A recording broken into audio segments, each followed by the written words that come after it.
Our drinking water has a bit of a problem, and in this video, we're installing not one, not two, but 3 systems to solve it. When we installed our well a couple years ago, we put in this sediment filter, which has done a great job. There's not a ton of sediment. We've only changed this filter like twice in 2 years. But I knew at some point we probably were gonna need a more robust water treatment system. We just had to get a formal test done to see exactly what we needed. And that brings me to this guy. We used Penn State's service for water testing. We've used it before with a lot of good success. They're not trying to sell us a water treatment system, so we can be pretty confident in their lab grade analysis. You actually have to overnight the sample in a box with ice packs, and there's a whole procedure with it, but they give you the real deal on what exactly is going on in your water. We got not only an aesthetics and corrosivity test, but also a nitrate test because we live near farmland where nitrogen fertilizer is spread around. So upon getting our test results back, we did fail for 2 different things. First of all, total coliform bacteria. The drinking water standard is no bacteria in your water at all. We had 9 MPN per 100 millimeters. MPN is most probable number. They use that when they're counting the cultures in the sample. But the bottom line is we failed. We didn't have any E. coli bacteria, which was good. But in general, you shouldn't have any bacteria because some of it can harm you.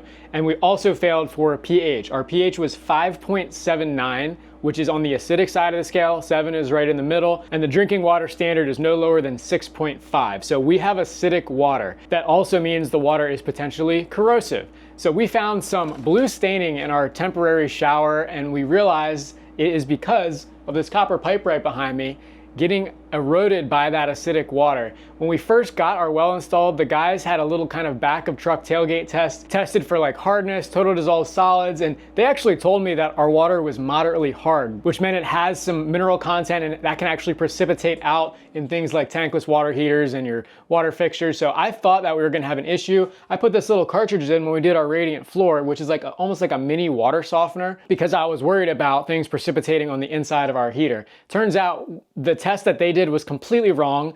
Our hardness is almost non-existent. We have 1 grain per gallon or 12 milligrams per liter. It's very, very low hardness water. So a water softener is not something we need for this well water, but we do have to address this acid problem. pH is looking good. Doesn't look like you need any pH correction. Fantastic. One thing to remember about the acidity scale is it's logarithmic. So 6 is 10 times more acidic than 7. And then 5 is 100 times more acidic than 7. So we're at 5.79. We're at least 10 times more acidic than neutral water. And that's actually still within, reasonable drinking range. We've been drinking this water for like 2 years. It actually tastes great. All the other metrics of the water are actually quite good. Our TDS, or total dissolved solids content, is very low. Our nitrate levels are pretty much non-existent, which surprised me being in the farm region we are. And there are no other high levels of heavy metals or iron or anything else like that. Even the bacteria reading we have is not crazy high. And just to clarify, most bacteria is harmless for people. There just is the chance that there could be a harmful bacteria in the water if there's any bacteria in the water. So that's why we're gonna take care of that. Now, I'm not a water treatment expert by any means, so I resorted to the good old-fashioned Google to see what we needed, and I stumbled upon a company called US Water Systems, and they're out of Indianapolis, small family-run business. Their claim to fame is that the majority of all of their stuff that they sell is made in the USA, which is really hard to find these days, and I appreciate that. So we wanted to work with them on this project. We reached out, and they helped a lot with figuring out what the heck we needed. We're gonna be installing 3 of their systems. First, to address that acid problem, a pH booster system, which more technically is a soda ash injection system. It's a little different than what I would say the traditional acid neutralization system is, which is an upflow tank of calcite media. It's like a calcium carbonate media. This actually works on injecting a brine solution of neutralizer right into your cold water main at the exact proportion that it's needed. So it's very adaptable to flow rate and much better at keeping a very consistent pH than the calcite media system would be. Second is this gigantic UV light. This thing is almost 4 feet long, and this is what's gonna take care of our bacteria. Inside of this steel tube is a glass tube and then a light bulb within that glass tube, a very bright UV light. That light will actually kill any bacteria in the water as the water passes up through it. I guess you could call it like extreme sunburn for the bacteria. It's just an environment they cannot survive in for very long at all. It doesn't take long for the water to pass through this, but apparently it is effective at eliminating bacteria. And the third system we're installing is a point of use reverse osmosis filter. This is sort of the last line of defense for our drinking water. It strips everything out of the water, including PFAS, all the minerals, chemicals, anything that might have leached in from the well, takes it down to just elemental water, H2O, and then adds back in the minerals you do want for taste and health. So let's get started doing some plumbing. This little section of pipe here between my sediment filter and the home run manifold was something that I planned from the start. If I needed to do any water treatment, this is where I'm gonna tee into. So that is still gonna remain true. However, because I'm doing both the UV light and the acid neutralizer system, I've mocked it up and I can't quite fit everything in this section. So I actually have to move this sediment filter over a little bit, and then we'll have enough room for the rest of the equipment. Now, before I cut into these pipes and shut our water off, I'm going to do everything that doesn't require cutting into the pipe first. That way I can have everything mounted, ready to go, and shut our water off for as little time as possible. The mounts that come with this UV light, do not leave it at the right plane. I need to bring the pipes out to here to match up with the other stuff. So I made some mounting blocks out of 1/2-inch ply and a 2x4, and that will get me out to the right depth. Plumbing takes a lot of sort of 3D imagination to make sure you're putting this stuff in the right place that you're not going to regret later. Definitely really helps to have a utility room wall that's fully plywood though, because then I can just screw this stuff wherever and I'm not trying to find a stud.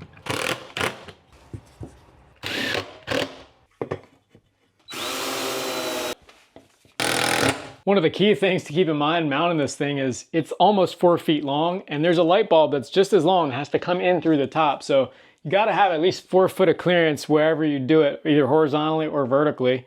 Vertically easiest in my case. But that means this is almost the max height I could mount this thing. If I put it up here, the light bulb would hit the ceiling on the way out. There are much smaller versions of these UV lights. I think the one that's at my mom's is like 18 inches high. But we went with the larger one here because of the flow rate of our well. We have a 10 gallon a minute well, and our well pump is a 7 gallon per minute pump. This light is rated to 10 gallon a minute, I believe, so it's a little bit oversized, but I don't think it really hurts to have that little bit of extra UV. These bulbs do get dimmer over time. You're supposed to replace them once a year, and this particular one, it has an optional UV sensor where it can actually monitor the intensity of that UV light to see how it's degrading. But having our light a little bit bigger than our flow rate actually is, I think probably helps, and we're not flowing nearly 7 gallon a minute through this, so we probably could have gone smaller, but it is what it is. The controller is separate from the tube. I'm just gonna mount it right here next to the wall. I already have an outlet right here for my ERV, so that works out perfectly. I'll have plenty of cord length. This just goes to the top of the tube. There is a vertical heat sink on the back of this, so they do need to be mounted straight up and down, which you'd want it there anyway because there's a handy dandy screen on here, which gives you all kinds of data like how long it's been since your last change. If you have the optional UV sensor, it'll tell you how much your light has degraded and gives you an alarm if it's too much and that kind of thing. Before cutting our water off, I'm gonna get all of the neutralization system ready as well.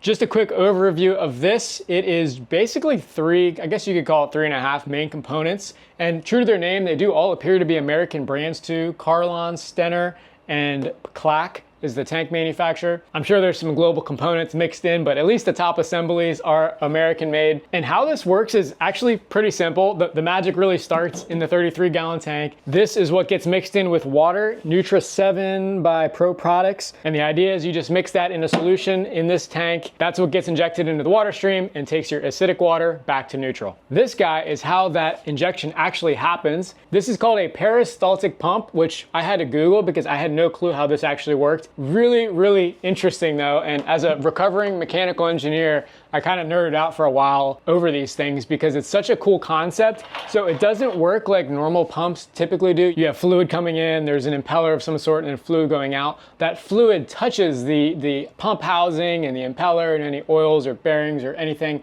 Well, in certain applications like medical applications or say drinking water, you don't really want the fluid to be touching all of the pump components. So that is how these pumps got developed, and they use basically the walls of a flexible tube sort of rippling to push the fluid in very controlled small amounts from one side to the other. So it works great as an injection pump. The term peristalsis applies mainly to bowel movement. So this was basically derived from a bowel movement. And if you look closely, that flexible tube is wrapped around a rotor with 3 lobes on it. And those lobes are what gives it that sort of rippling effect in the tube walls. So this pump is what sucks up that brine solution and then drips it right out through this little injection tee. This isn't anything special, just a tee into the water line. And that is how the solution actually gets into your cold water flow. Now, how does that pump know exactly how much brine solution to inject? Because the water flow is constantly varying. If the kitchen sink and 2 showers and something else are running at the same time, you're flowing a lot of water. And at night when everyone's sleeping, you're flowing no water. So you don't want to just be constantly pumping it in.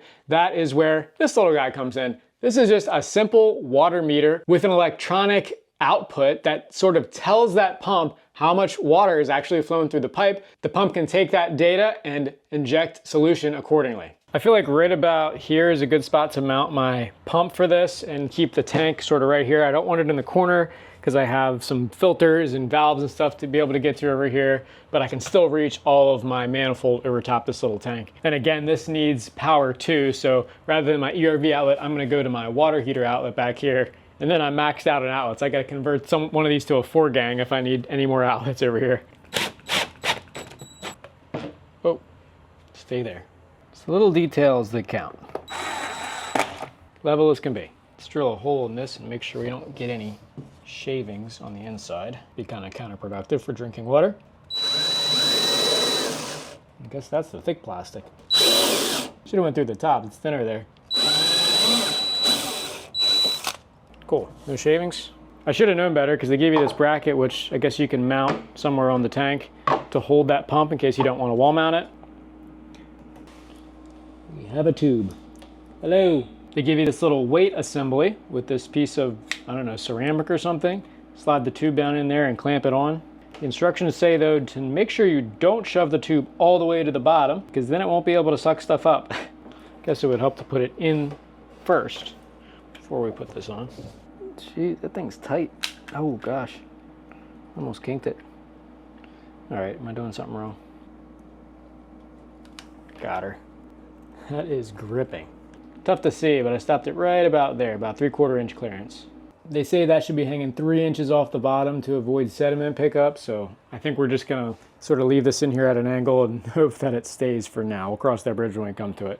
I dry assembled the water meter to the T and the valve that I'm thinking about putting in here. That's gonna go something like that. This is gonna have to go down low because then our big UV filter here, it's gonna be mounted somewhere in this plane, and this just gives just enough room for these things to all fit together. But I'm still gonna have to move over our big sediment filter here, thanks to the U-shaped tube coming off the UV light to get back up to the sediment filter. More clearly explained by my 5-year-old level sketch. I turned the well pump off and bled all the pressure out of the sink, so in theory, there shouldn't be anything here if I turn this hose bib off, which is good, perfect. There's no pressure, but there's probably still gonna be some leftover water in the pipes, so I'll just have to be ready with a towel for that.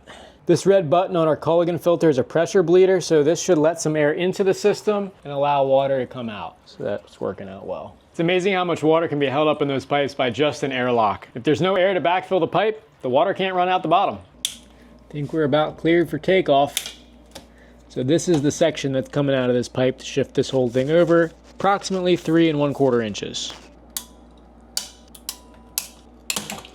Woo! Okay. Oh, it keeps going. I should have got a drain pan. Oh boy, we got a mess. Where is this water coming from? Oh my gosh, it's coming from the bladder side. How is there any pressure left? Are you done yet? Good grief. Starting a public swimming pool in the utility room. Look at the sediment in there. I thought it was algae at first, but I think it is just little bits of sediment from the well. Probably the same sediment that's ending up in that filter. Gotta be careful with this. Oh, I speak too soon. Stuff can get brittle, so I'm only using this tool just because I know it's pretty new. But I can tell it doesn't like it still. Otherwise I would have used a hacksaw. Still not as good as doing it with a brand new pipe. Good old-fashioned one-step glue. Oh, I can never get the caps open.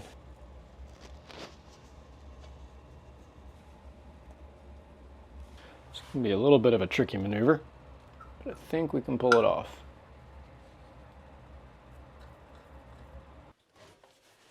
Oh, crap. Oil tank shifted on me.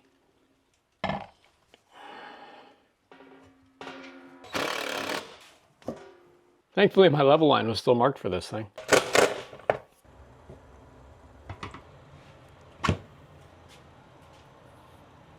Something doesn't seem quite right about my controller location selection.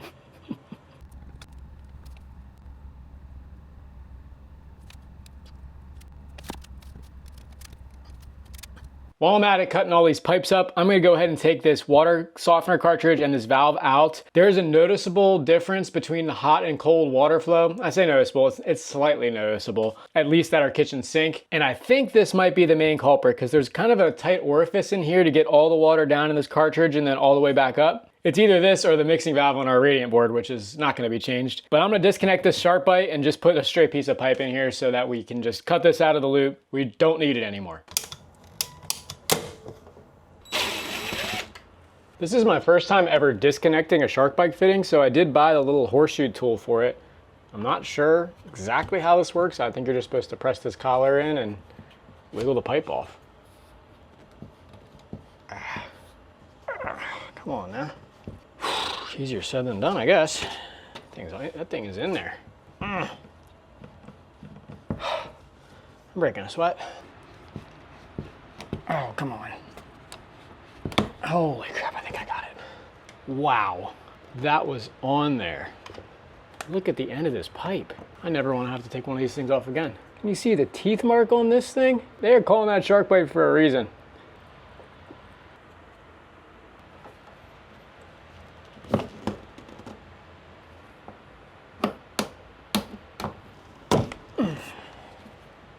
I'd like to note for the record that from our original plumbing install, I kept these two scraps in my plumbing box, and I was going to use it for this piece. I was just literally an inch short. So for all you other building material hoarders out there, know that your thoughts are heard. I do it too. Sometimes these things do come in handy.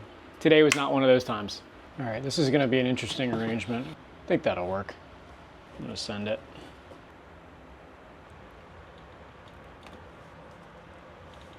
Crap, I didn't do that joint. Just realized it. Well, guess that's not a full send. Stuff stinks. Probably should be wearing a respirator. How about that?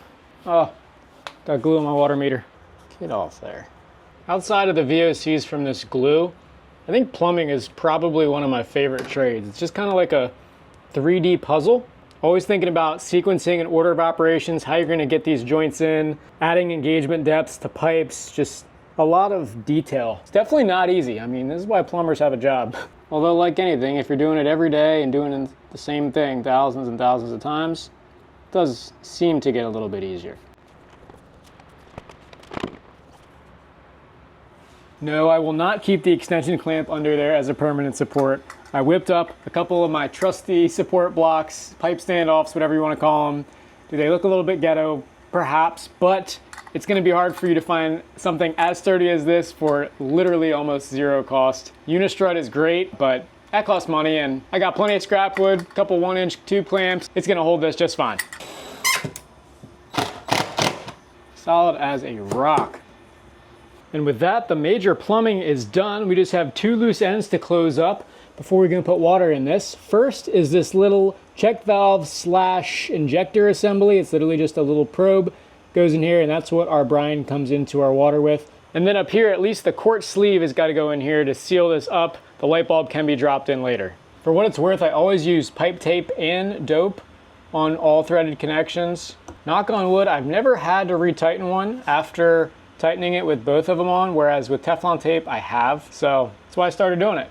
Here's the quart sleeve, which they advise not to touch with bare hands because apparently you can obstruct the UV just by the oils on your hands. This is basically extremely clear, thin glass, so we cannot drop it. That would not be good. Here's the first official test that we've mounted this at the right height. Appears we have enough clearance. Oh crap, I just put it in the wrong way. I forgot, the end of it's closed. This is literally the largest test tube you've ever seen. It's got that closed end to it. So it needs to basically house the light bulb. Beautiful. There's a set of springs down there that kind of self-centers it. Feels like it went in. This little spring's got to go down in. Ding. And then an O-ring on top. And that's what's going to make our seal around the edge there.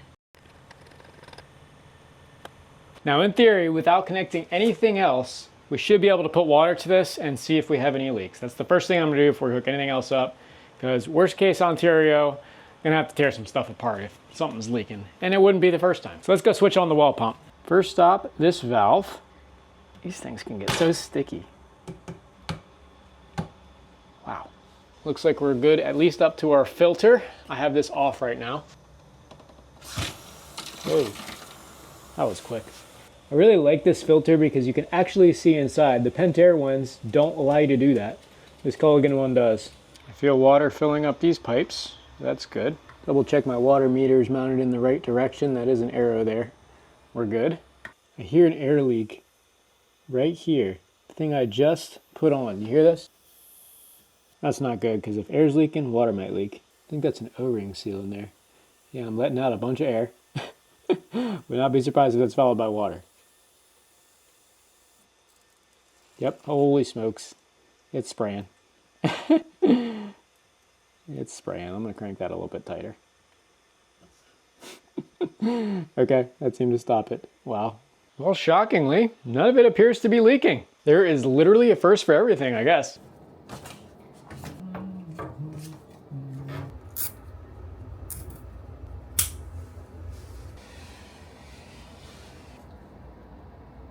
This is interesting. The light bulb comes with a little key that you have to insert in the unit, I guess, so it knows exactly how much power to give this.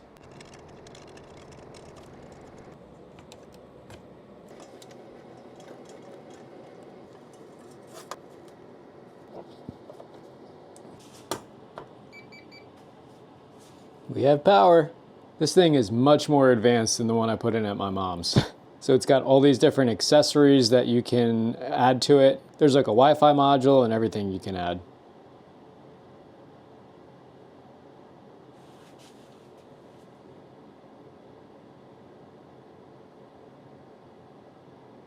When this kicks on, we should see the bright UV light out this little white sight glass. And there we go, 375 days. Oh, that's neat. They got their little QR code built in and everything. It's impressive. Look at that, gives you the lamp, the sleeve, the sensor, and the controller part numbers all built in. That is beautiful. Couldn't really see it in the light, but in the dark you can definitely see that glowing UV lamp. Well, that was really easy to install. I think even a very novice plumber, DIYer could easily put one of these lamps in. Now I'm gonna be on to the acid neutralization, final hookup, and calibration, which never done anything like this before, so this might be a bit of a learning experience. This should unlock the keypad. Okay, hold percent, up this guy up to 50. Hold mode and change this to 20. Oh, come on. Reset my percentage. This should prime. Press and hold. Maybe you have to hold mode and hit prime. Oh, yep, there it is. So if I'm watching closely, we should see it draw up through this tube. Is there anything there yet? I don't think so. Just a little bit at a time.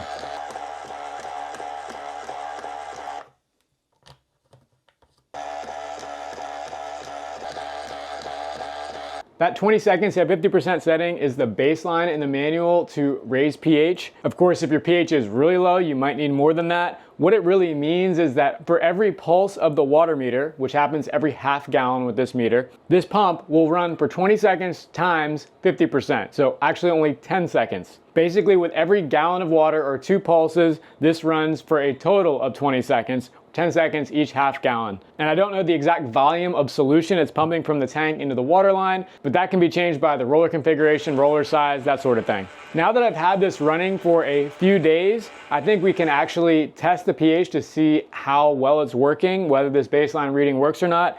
And there's 2 different ways I'm gonna do this. First of all, US Water Systems includes this with the kit, a pH testing kit. It's a little eyedropper-like thing that we're gonna do a water test. And good old Amazon gave me one of these things for about 10 bucks. A pH meter, which is like an electronic means to do this. I've already calibrated this with a little buffer solution packet they give you, so it should be somewhat accurate for a $10 water meter, we'll see. But I think between 2 of these, we can at least get a decent reading. So we're starting at like 6.25 and it is rising. So we'll see where that settles out. In the meantime, try this one at the same time. I look halfway to you, close enough. 8 drops. 1, 2, 3, 4, 5, 6, 7, 8. Why is that turning blue? Okay. Maybe I just got a big dose of it or something. All right, yeah, this one is not even close to any of these colors. So I guess I'm gonna redo that. Our meter's reading 6.49 currently. So we're trending in the right direction. We started at 5.9 from the lab test anyway. I don't know what's going on with this thing. Let's try this again. Okay, it's getting green. At least green is on the color chart. So that actually is looking good. This is saying it's between 7 and 8, if I'm looking at that right. There's no orange or yellow in it at all. It's all green. This is reading like 6.4. is what it settled out at. So I think we have a little bit of a conflict here. So I'm not exactly quite sure what to make of that, but I think the moral of this is I'm gonna have to play around with it for a while to get the setting just right. I do think I need to increase this. So I might go up to like 70 or 80% and have it run for like, I don't know, 15 seconds at a time. But I'm just gonna keep bumping it up until I can get a consistent reading. And then eventually we are gonna get another full lab test done to make sure that all this stuff is working. But in the meantime, I'm gonna go ahead and install the 3rd and final water treatment system we're putting in, and that is a reverse osmosis filter system. Oh, this guy right here. This is a 6-stage filter. It's got a remineralization filter on it as well, because RO completely strips out everything out of the water down to elemental H2O. That includes any contaminants, PFAS, any bad stuff that you don't want to be drinking, total dissolved solids, all that. But along with that goes any of the like good taste and the good minerals in the water that you want. So that is what the 6-stage is. It kind of remineralizes everything. And I think they have a pH balancing feature in here as well. I haven't read the data sheet for all these filters yet, but most RO systems follow pretty much the same principle with these series of sequential filters. And one side you can have really gross tasting city water, and out the other side, really the cleanest drinking water that you can get.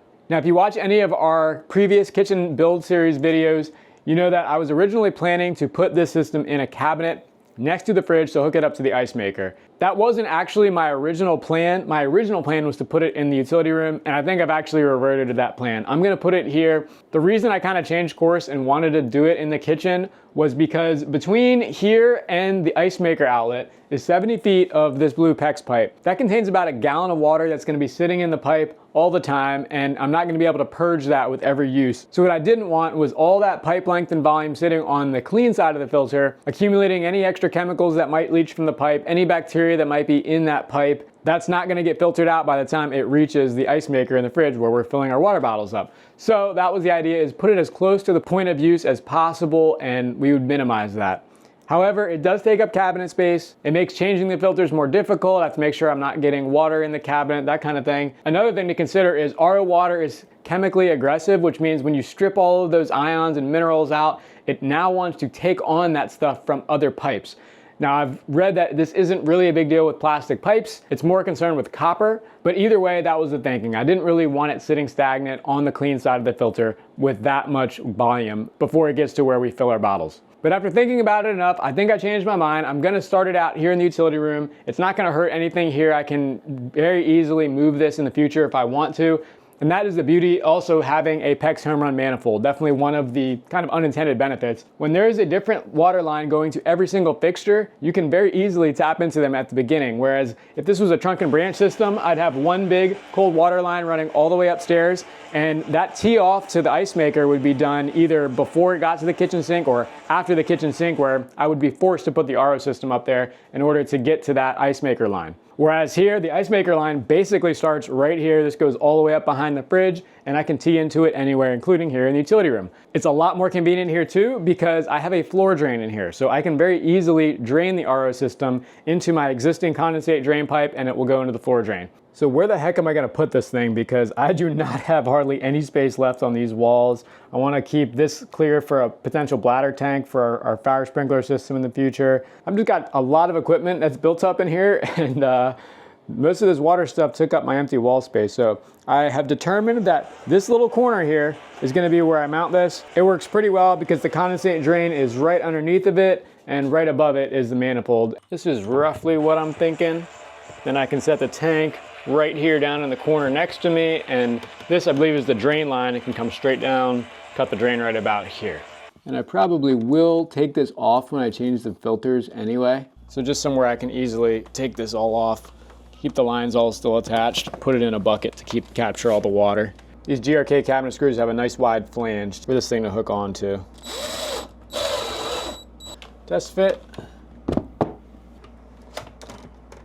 think that'll ride.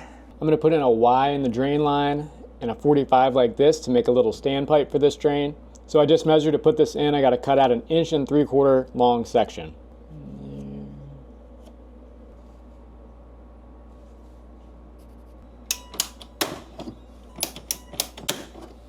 As I'm leaning down to start putting this thing in, I knocked my noggin on this guy, owie. So I guess for the rest of this video, I'm going to be wearing a hat. Why is nothing ever easy? And another little side tangent, I don't know if you can notice, but I've gained a lisp between the beginning and the end of this video, and it's because I have this retainer in. I have a fake front tooth, and it's been good for like 15 years, but like 2 weeks ago it started feeling kind of loose. Turns out the root of the tooth was fractured, and I had to get it pulled and put a dental implant in, which I just got like 2 days ago. So literally I have no front tooth right now. This is my old tooth inside of a clear plastic container, which I can take out. I can fully take out one of my front teeth right now, and I can't really talk right. So this week has just not been a good one.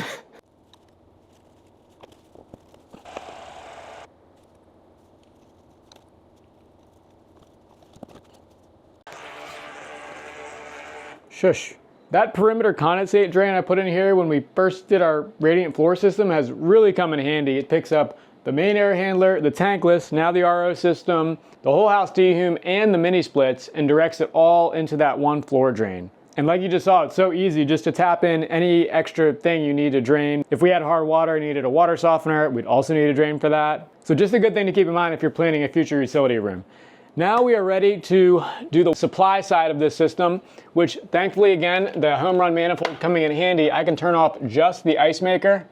I'll go up there and bleed pressure out of it by filling up a little glass of water. Then I can go ahead and unscrew and drain this line. I was gonna put a couple elbows midstream, but I think I'm just gonna chop this piece off. I have another one. I'll have to extend this length of pipe with a straight coupler to come down further, then bring a new piece of pipe with a new coupler up here for the supply.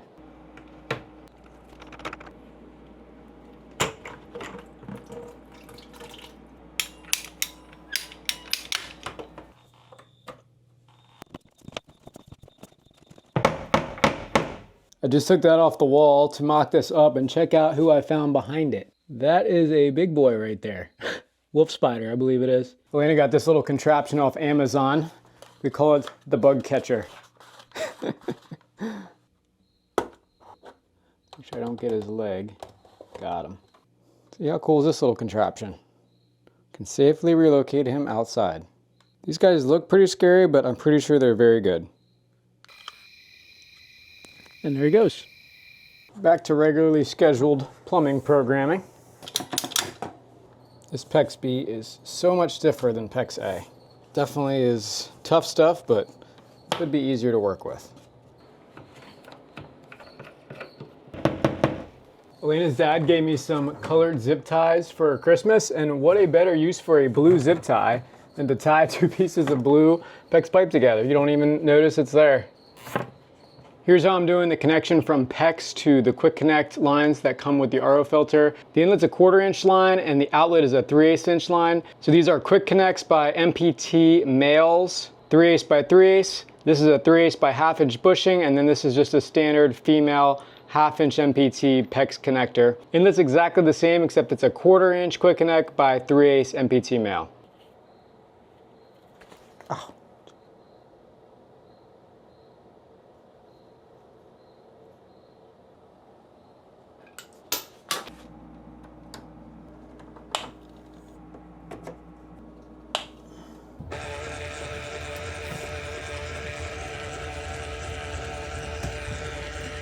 With the exception of the tank, which connects to this green line right here, that is all the plumbing. And I would usually make this a lot tighter. However, I cannot find my bag of these clamps. So all I had was the 2 I took out, and I will straighten that run of pipes out eventually.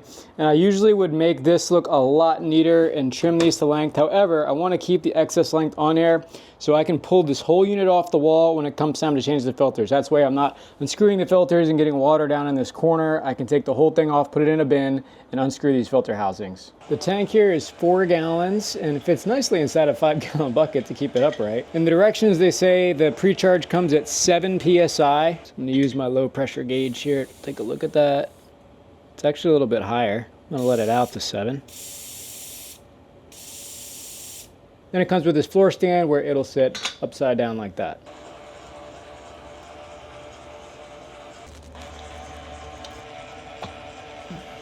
Now we can get the filters in and then it'll be ready to fire up. So there's 6 filters on this. The first one just being a regular sediment pre-filter. The second one is a chlorine pre-filter.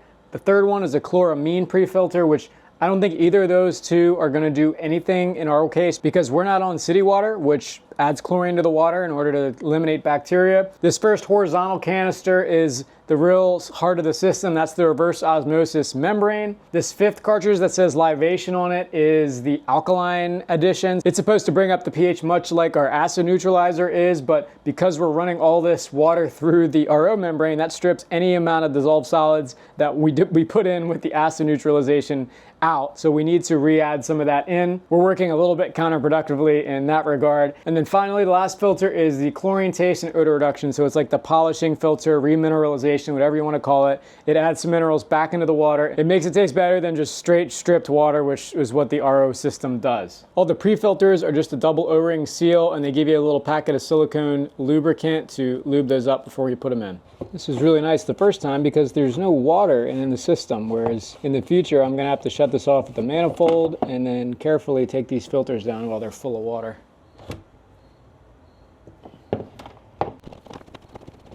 It's hand tight plus a 1/4 turn. This wrench is a little bit cumbersome. You can definitely tell this next one's a carbon filter. I can see the fine carbon dust coming out the inside of it. That should all get eliminated when we do the initial flush of the system. Whoa. Pushed it right off the wall. It's a lot lighter with no water in it right now. Honestly, it might be easier to do this sideways. It's the nice part about being able to take it off the wall. Now I'm not fighting against gravity, so I could even go upside down. So that way gravity is working with me. Green top is also definitely a carbon filter. I've never really seen one of these RO membranes up close. You can see it's a very tightly coiled sheet in there, and I think the water forces its way from the inside out. I think that's how that works.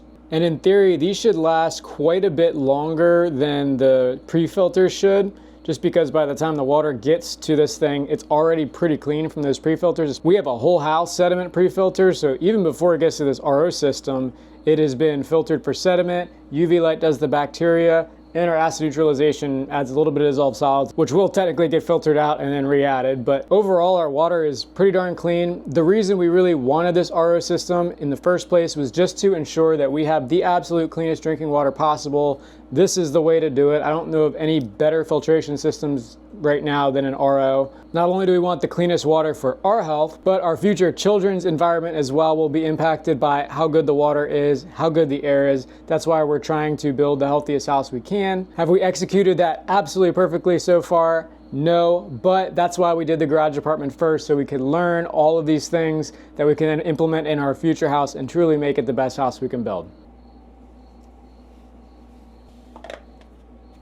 All right, I think we're ready to start filling this thing up. The tank valve is in the closed position. We don't want to start putting any water in that until all the air is purged out of all the lines. So I'm gonna go ahead and crack the manifold. Just gonna let it in real slow, check for leaks down here. Definitely see the lines moving, getting some water in them. Now I'm gonna head upstairs and open the ice maker outlet so that we can drain some of that air out of the system. Got my giant glass. This might take a while, but we should start to see steady water eventually. Yep, we're getting something finally. It's weak, but it's coming. We'll let this pitcher fill up and hopefully get all the air out of the system. I've probably been standing here for 10 minutes, but I think I finally got it. It's a steady stream. A lot of air came out of this. So let's go back downstairs and check out what we got. So that's a pretty good solid stream of wastewater it's spitting out. Let's see if this slows down any of the wastewater. Does not appear to so far. I had another thought as I'm standing here and the acid neutralizer is getting triggered, which I know is basically just getting filtered back out again by the RO. I might tee off before the water meter for the acid neutralizer, so like right here, and just go straight to the R there, so totally bypass the manifold. That way the neutralizer isn't getting triggered by this RO, which is A, filtering out the brine anyway, and also dumping a lot of the water down the drain. That's the processed water that's rejected from the RO membrane. So I'm not just wasting all of the brine in the tank. The stuff that goes in there is really not that cheap. So I don't really want to be neutralizing water for absolutely no reason. So it should be easy enough, I think, to put a T in this. I'm not going to mess with it right now, but I'll probably do that in the future just so we're not having this thing go off constantly.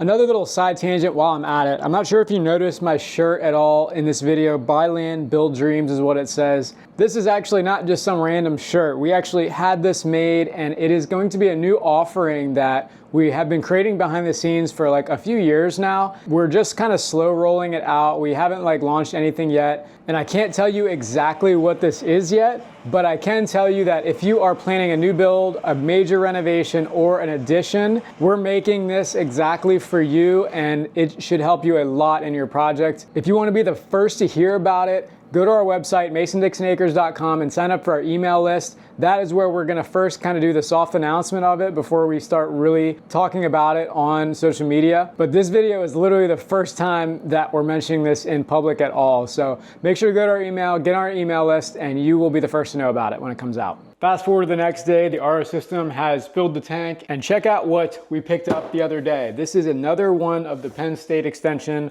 water test kits. It comes with everything you need, detailed instructions on all the different ways you need to take a sample, what the different tests mean, how you select your tests, 2 bags to put ice in to preserve the samples, especially for the bacteria. You don't want bacteria growing on the way to the lab. And then 3 bottles, 1 for bacteria, 1 for first draw lead, and then 1 big one for everything else. Now in the first round of testing, we got like a very comprehensive panel with lead. It included nitrates, nitrogen.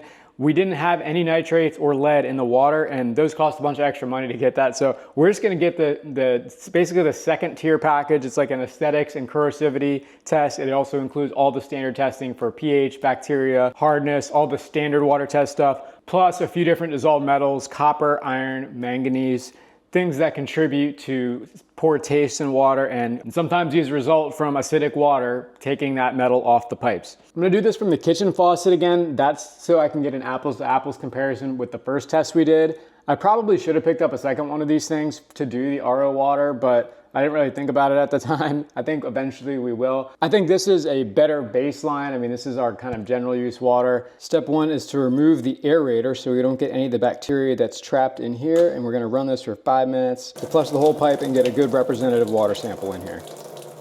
Fill this bacteria bottle up. Now this one, you're supposed to rinse out a few times before we fill it up.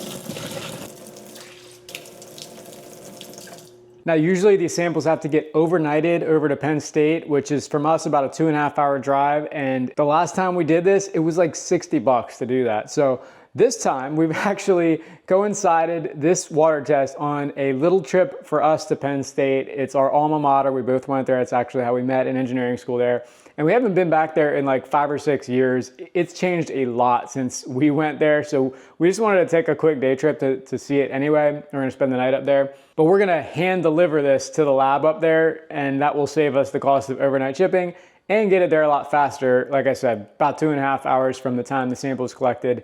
It's got to be within 30. And of course, Elena recently used up all the ice and turned the ice maker off in preparation for getting this RO installed. So we don't have any ice. We're using an ice pack in our little cooler to keep this thing refrigerated. We have another one cooling the bags of just plain water. Then we'll put the samples in with the water, have it all packaged up nicely in this box how it's supposed to be when we hand deliver it. Fast forward a couple of weeks and we have received our test results back. We have some good news. Let me go through line by line. So first of all, total coliform bacteria, we had a level of 9 on that before. We have gone to none detected. So the UV filter is doing its job. We have no either E. coli or total coliform detected. That's amazing. Next, let's talk pH. That was the other major system we installed to correct our water. We started with a pH of 5.79 according to our original test. We are now up to a pH of 7.15. So that is right in the zone that we want to be. I did dial that pump up to 70% right before we got this test. So I think that is pretty much where we want to be. I might go down a little bit. We do notice every now and then you can kind of taste that solution in the cold water just a little bit. It's kind of got like a fishy taste to it almost. It's kind of strange, but I might dial that percentage back to maybe 60, like split the difference to get us, it's gonna probably land us in the high 6s as far as pH goes, but it might change that taste a little bit. Now that's when we're drinking the water straight out of the faucet, not the RO water. Next is total dissolved solids. That went from a level of 31 milligrams per liter up to 136, which makes total sense because we are literally adding total dissolved solids from that acid neutralizer in the form of that Nutri7 to the water stream. So of course we're gonna have some more dissolved solids. That's to be expected. The only other thing that had a major change was the corrosivity scaling index. And actually we did not fully correct that. We went from -4 to -1.87. I wasn't sure what this really meant, so I called them up and was just kind of trying to ask them more questions. And I ended up doing a deep dive on what this actually is like on the back end. And it's something called the Langelier Saturation Index. It's more a thing used in pool chemistry. And when I started looking into this, I remembered how much I hated chemistry in high school, and it truly was my worst subject through high school and college. It's kind of complex because there's lots of moving factors. I think there were 6 variables: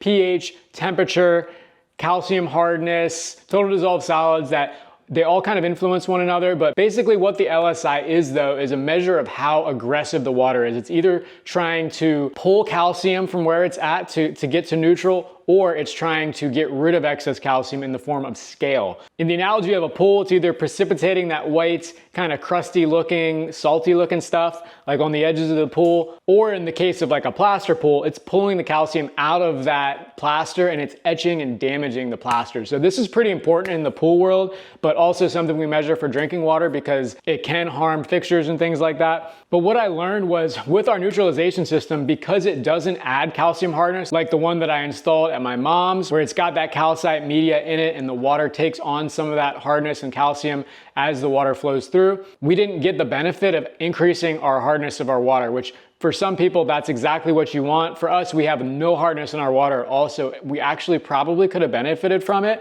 So that's just something lesson learned, like maybe we should have done a calcite media. I like the simplicity of the soda ash injection pump with the brine tank. Like, I feel like that's easier to like visualize and maintain than the calcite media is. But I bet if we would have done the calcite media that made our water a little harder, our corrosivity and scaling index, our LSI number, would have been closer to balanced. Water is always trying to seek that balanced range. Negative 0.3 to positive 0.3 is where you want to be. Anywhere outside of that, it's going to be trying to pull calcium from somewhere. So that's just definitely something to keep in mind. If you have an acidity problem, that could impact what type of system you want to go with. But overall, that's really great news. Like the 2 major treatment systems that we put in are doing their job. They are working as designed, and I'm super happy about that. The last thing I want to talk about though is the RO system. So when we first fired this up, it had real low pressure when I was bleeding all the air out, and I thought it was going to get corrected.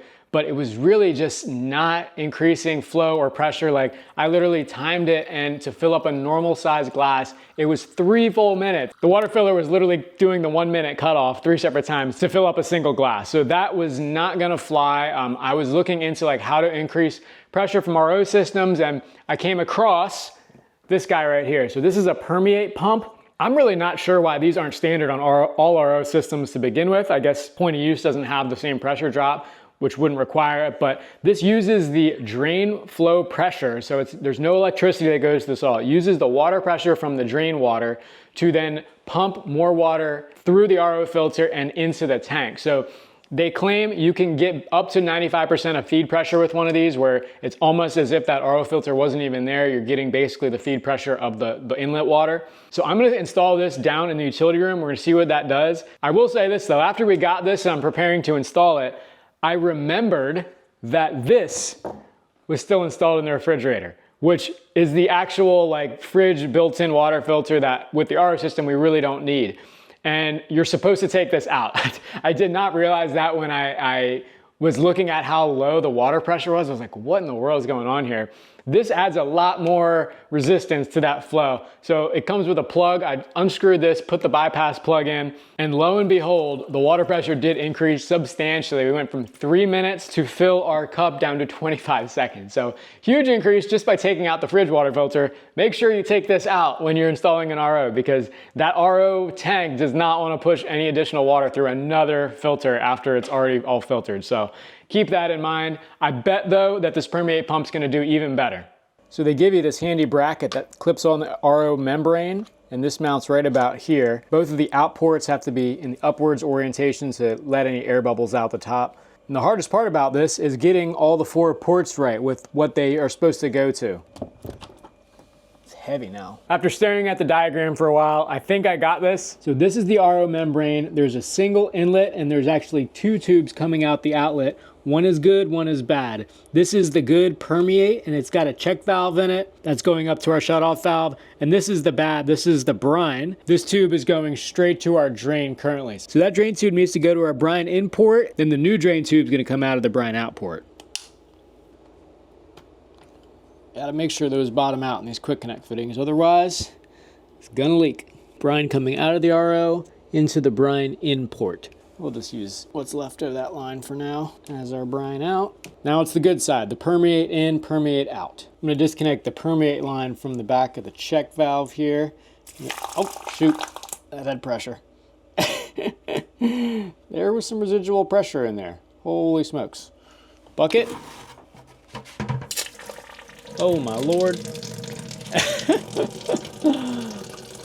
This always happens to me with plumbing projects for some reason. Good gravy. I guess this was all the water that was left in the line. All right, that line goes to permeate out.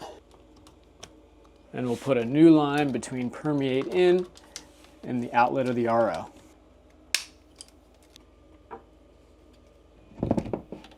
Drain tube, check. So that probably sounded kind of confusing, but literally all we've done here is tap into the waistline of the RO, which is this guy right here.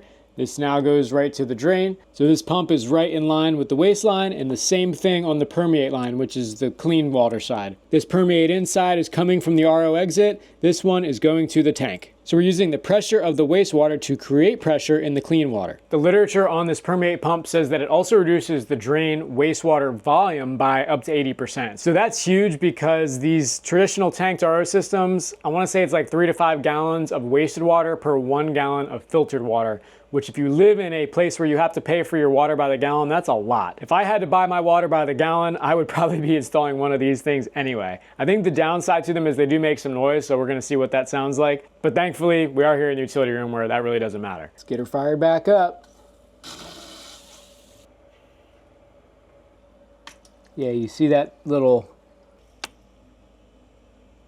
It's kind of weird. It's not what I expected it to sound like. Every click, it kind of like shuts the stream off real quick, and the next click turns it back on.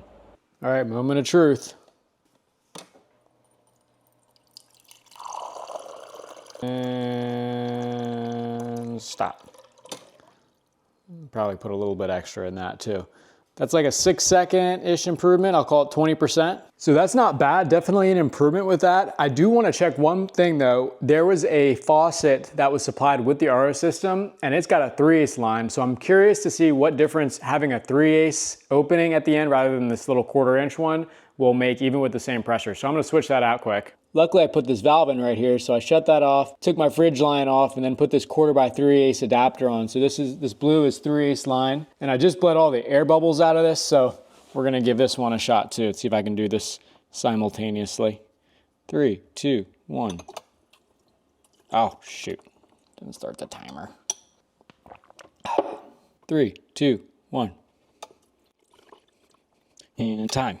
Under 10 seconds, look at that. Big improvement with the 3/8 faucet, which is why it's the standard for installing RO systems. That gave me kind of an idea though. I think I could have the best of both worlds if I just teed off in here, 1/4" line ran to the ice maker, and then the 3/8 line, I just sort of like mounted the faucet up on one of my shelves. Not exactly ideal because there's no drain here obviously, but if I needed to just like fill up a water bottle or something and I just wanted to fill something up quick, that might be the way to go. So I'll probably do that in the future. I'm not gonna mess with it right now, but that would allow us to still use the fridge ice maker and get a decent fill up here while not having the unit up here. I mean, the original idea was to put it in this cabinet where I just had all this stuff, and that would have been a really tight squeeze and would have made a lot more mess with every filter change. So I'm glad that we're down in the utility room right now. And now that that permeate pump's running, it does make that clicking noise. So that would have also been a little bit annoying to hear up here and just constantly be hearing water draining. So I'm glad that we did end up putting it in the utility room. And I think we could still get the faucet up here if we play our cards right. That completes the RO system install, which is the last of our 3 systems. So I'm gonna call this a success. There are still a couple open-ended things. So one thing I wanna add to this RO is a flow meter so that we can track actually how much water it's filtering. These filters all have a finite lifespan by like number of gallons. I just wanna put an inline flow meter somewhere in that circuit so that I can know. Same kind of deal with the UV filter. Like I wanna know when that light bulb is actually degraded and they have the little light sensor that you can add on. Like I don't wanna just replace it every year if I don't have to, just because I feel like that's more money spent unnecessarily and quicker than you need to. Just a couple things yet to add there, you know, minor stuff really.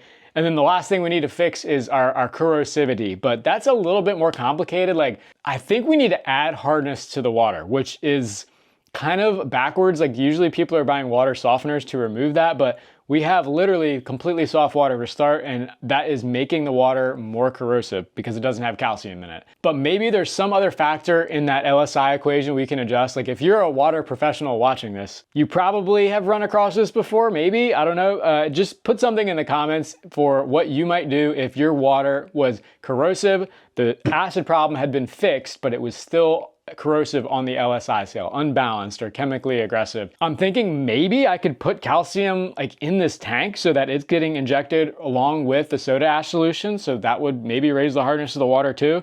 I don't see why that couldn't work, but I don't know, maybe there's something technical. I'm not a water expert. If your water needs some correction, we do have a discount code down below for US water systems. There is truly no better gift you can give yourself than clean drinking water. This was so important to us, especially with the baby coming. And we also really appreciate it. It's a US based company that we're supporting, not some, you know, random Amazon brand for water treatment. That was a huge plus for us, and which is why we specifically chose US water systems. So hopefully this video helped you in your water treatment endeavors. As always, thanks for watching, and we'll see you on the next one.